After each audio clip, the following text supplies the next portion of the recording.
Hi friends, welcome to our channel. ఆనంద బయటికి వస్తుంది. అక్కడ ఉన్న జనాలందరికీ చెప్తూ ఉంటుంది, తెర వేయటం కొంతమందికి ఇష్టం లేదు, చాలా ఫీల్ అయ్యారు. కానీ ఇప్పుడు అలా లేదు కదా, తెర తీసేశారు. పూజ మొదలు పెట్టండి పంతులు గారు. దర్శన్, శరణ్య మీరిద్దరూ కూడా వెళ్ళి పూజలో కూర్చోండి అని చెప్పడంతో శరణ్య రండి అని దర్శన్ని పిలుస్తూ ఉంటుంది. ఇక వాళ్ళిద్దరూ జంటగా పూజ దగ్గర కూర్చుంటారు. పంతులు గారు వాళ్ళిద్దరితో అమ్మవారికి పూజ చేపిస్తూ ఉంటారు. సమీర అనుకుంటుంది, దర్శన్ పక్కన ఉండాల్సింది జంటగా నేను కదా, కానీ ఇది ఉంది అని కోపంతో అలా చూస్తూ ఉంటుంది. దర్శన్ వైపు పంతులు గారు పూజ చేస్తూ ఉంటారు. ఇక పూజ చేయటంతో ఆనంద చాలా సంతోషపడుతూ ఉంటుంది. ప్రీతి, నీలకంఠం ఇద్దరూ కూడా కోపంతో అలా రగిలిపోతూ ఉంటారు. ఇటు పక్కన కాంచన అనన్యాని బలవంతంగా పూజ మధ్యలో నుంచి చేయి పట్టుకొని అక్కడి నుంచి బయటికి లాక్కొని వెళ్తూ ఉంటుంది. ఏంటి, నన్ను ఎందుకు ఇలా బలవంతంగా తీసుకువచ్చారు అని అనన్య అడుగుతూ ఉంటుంది.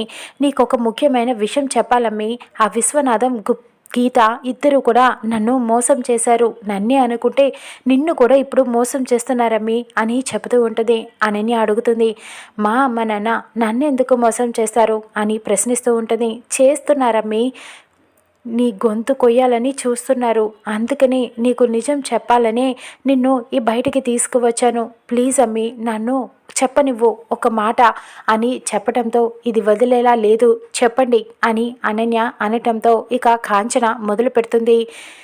అమ్మి, ఆ విశ్వనాథం గిత్త ఇద్దరూ కూడా మంచివాళ్ళు కాదు. నన్ను మోసం చేశారు, నన్ను నిలువున ముంచేశారు.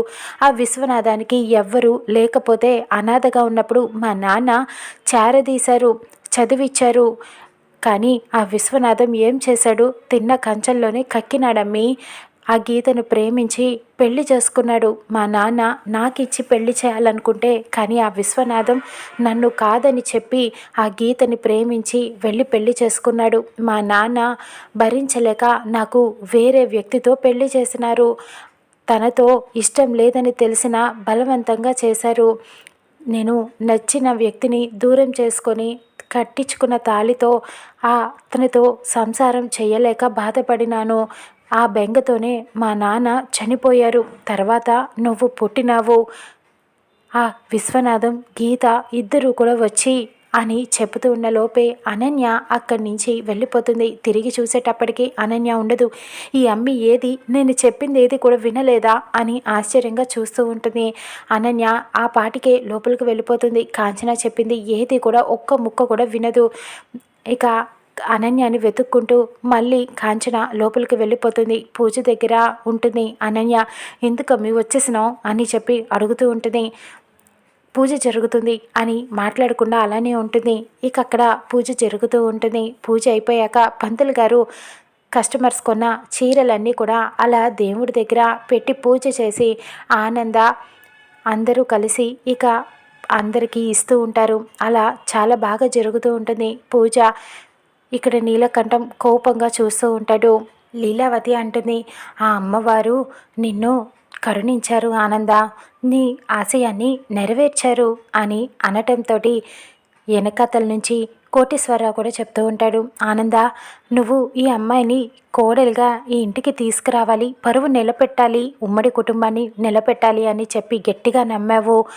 ఇప్పుడు ఆ మాటలు ఎంత నిజమో నాకు మాటల్లో చెప్పలేకపోతున్నాను అని పొగిడేస్తూ ఉంటాడు. అయ్యో, దీంట్లో నాదేముందండి అని ఆనందతో చెప్తూ ఉంటుంది శరణ్య. అంటే ఏంటి, ఇంటి బాధ్యత కోడలిగా నువ్వు నెరవేర్చటం అని అంటావా అని లీలావతి అడుగుతూ ఉంటుంది. కాదండి, నేను ఈ ఇంటి పరువుని నిలబెట్టాను అని అంటున్నారు. నా పాత్ర, దర్శన్ గారి పాత్ర ఎంత ఉన్నదో దీంట్లో ఇంకొక వ్యక్తి, ముఖ్యమైన వ్యక్తి కూడా ఉన్నారు. ఆయన చాలా సహాయం చేశారు అని చెప్తూ ఉంటుంది. అక్కడి నుంచి రోహిత్ ఏమీ మాట్లాడకుండా సైలెంట్గా వెళ్ళిపోతూ ఉంటాడు. ఎవరా వ్యక్తి అని లీలావతి అందరూ అడుగుతూ ఉంటారు. ఇక అప్పుడు శరణ్య చెప్తుంది, బావగారు అంటూ రోహిత్ని పిలుస్తూ ఉంటుంది. ఇక మళ్ళీ మరోసారి రోహిత్ని పిలుస్తూ ఉంటుంది. ఇక బావగారు అని పిలవడంతో రోహిత్ అలా దగ్గరికి వస్తూ ఉంటాడు. శరణ్య అందరికీ చెప్తూ ఉంటుంది, మేము అక్కడికి వెళ్ళినప్పుడు విగ్రహాన్ని తీసుకురావటానికి ఈయన పాత్ర చాలా ఉందని చెప్తూ ఉంటుంది. దర్శన్ చెప్తాడు, అవునమ్మా, నేను వెతకడానికి వెళ్తున్నప్పుడు అన్నయ్యే చెప్పాడు, నీళ్ళలో నీలకంఠం వాళ్ళు ఎక్కడో పడేసి ఉంటారని అక్కడికి వెళ్ళి వెతకమని చెప్పాడు. నేను అందువల్లే అక్కడికి వెళ్ళాను. నేను శరణ్య ఇద్దరం కూడా తీసుకువస్తున్నప్పుడు విగ్రహాన్ని నన్ను కత్తితో పొడవబోయారు ఆ రౌడీలు. మమ్మల్ని చావు బ్రతుకుల నుంచి కాపాడింది మొత్తం అంతా కూడా అన్నయ్యే.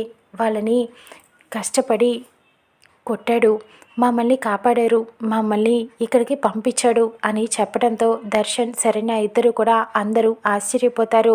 ఇకప్పుడు రోహిత్ దగ్గరికి వెళ్ళి ఆనంద అవునా రోహిత్ అని చెప్పి అడుగుతూ ఉంటుంది. ఇక రోహిత్ కళ్ళల్లో నుంచి నీళ్లు వస్తూ ఉంటాయి. ఆనందాన్ని క్షమించమని అడుగుతూ ఉంటాడు. అవును పిన్ని, నేను వెళ్ళిన మాట నిజమే, కానీ ఈరోజు ఇదంతా జరగటానికి ఒక విధంగా నేను కూడా కారణమే. ఆ నీలకంఠం ప్రీతి ఇద్దరు మాట్లాడుకుంటున్నారు నిన్న నీళ్ళల్లో పడేయటం గురించి. నేను సరిగ్గా వాళ్ళ ప్లాన్ గురించి తెలుసుకోలేదు, లేకపోతే అప్పుడే నాకు తెలిసిపోయి ఉండేది. మిమ్మల్ని హెచ్చరించేవాడిని, అమ్మవారి విగ్రహాన్ని అప్పుడే కాపాడేవాడిని, కానీ ఆలస్యంగా తెలుసుకున్నాను. దీని అంతటికీ కారణం ఒక విధంగా నేను కూడా అని చెప్పి బాధపడుతూ ఉంటాడు.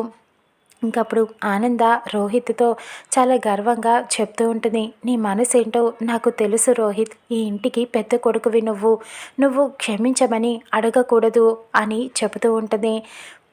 ఇకప్పుడు వాళ్ళ నాన్న దగ్గరికి వెళ్ళి రోహిత్ చెప్తూ ఉంటాడు, నాన్న నన్ను క్షమించు నాన్న, తెలియక నేను తప్పు చేశాను అని అనటంతో తను ఏమీ మాట్లాడడు, మౌనంగానే ఉంటాడు. ఇక లీలావతి దగ్గరికి వెళ్ళి చెప్తూ ఉంటాడు, అమ్మ చిన్నప్పుడు ఎన్ని తప్పులు చేసినా నన్ను క్షమించేదానివి, కానీ ఇప్పుడు ఎందుకమ్మా క్షమించట్లేదు? ఇప్పుడు పెద్దవాడినైనా చిన్న పిల్లాళ్ళ తప్పు చేశాను, నన్ను క్షమించమ్మా అని చెప్పి అడుగుతూ ఉంటాడు. కానీ లీలావతి ఏమీ మాట్లాడదు, అలా కోపంగానే చూస్తూ ఉంటుంది. ఇక తర్వాత ఆనంద దగ్గరికి వెళ్ళి అడుగుతూ ఉంటాడు, ప్రీతి చేసిన దానికి నన్ను క్షమించమని అడుగుతున్నాను పిన్ని అని చెప్తూ ఉంటాడు.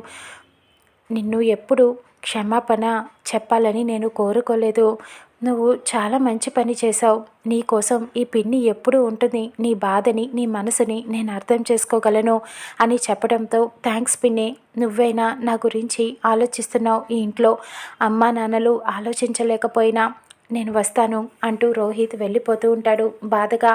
ఇక నీలకంఠం ప్రీతి కూడా ఇద్దరు ఆవేశంగా బయటికి వెళ్ళిపోతూ ఉంటారు. ఆనంద వెనకాతలే వెళ్ళి ఒక్కసారిగా ఆగండి అని గట్టిగా అరుస్తూ ఉంటుంది. నీలకంఠం ప్రీతిల దగ్గరికి వెళ్ళి, నేను మంచిగా పూజ చేసి అందరు మంచి కోసం చేస్తుంటే మీరు విగ్రహాన్ని ఎత్తుకు వెళ్ళిపోతారా? ఎందుకు చేశారు ఈ పని? ఇదివరకు ఎన్ని తప్పులు చేసినా క్షమించాను, కానీ ఈసారి క్షమించను అంటూ ఒక్కసారిగా ప్రీతి చెంప పగల కొడుతుంది ఆనంద. ఇక లోపల ఉన్న వాళ్ళ బయటకి వస్తారు. నువ్వు ఎవరితో తిరుగుతున్నావో ఏం చేస్తున్నావో తెలుస్తోందా నీకు? ఎందుకు కొట్టానో కూడా తిరిగి అడగలేని పరిస్థితిలో నువ్వు ఉన్నావు, ఇప్పటికైనా నిజం తెలుసుకో అని వార్నింగ్ ఇస్తూ ఉంటుంది. ఇక అందరూ అలా చూస్తూ ఉండిపోతారు. ఆనంద చెప్తూ ఉంటుంది, ఎప్పటికైనా అత్తారింటి పరువు ప్రతిష్ట కాపాడేదే కోడలు, అది చెయ్యలేనప్పుడు కోడలే కాదు, నేను చెప్పాను కదా అని చెప్పి శరణ్యాని తీసుకువచ్చి ప్రీతి ముందు నిలబెట్టి చూపిస్తూ ఉంటుంది. చాలా గర్వంగా చెప్తూ ఉంటుంది, ఎప్పటికైనా నా ఉమ్మడి కుటుంబాన్ని పరువు ప్రతిష్టలని నిలబెట్టే విలువలు చెప్పేదే నా ఇంటికి కోడలుగా నా కొడుకుకి ఇచ్చి పెళ్లి చేస్తానని చెప్పాను కదా, ఇదిగో తీసుకువచ్చాను చూడు అంటూ శరణ్యాని చాలా గ్రేట్గా చూపిస్తూ ఉంటుంది. శరణ్య పొంగిపోతూ ఉంటుంది.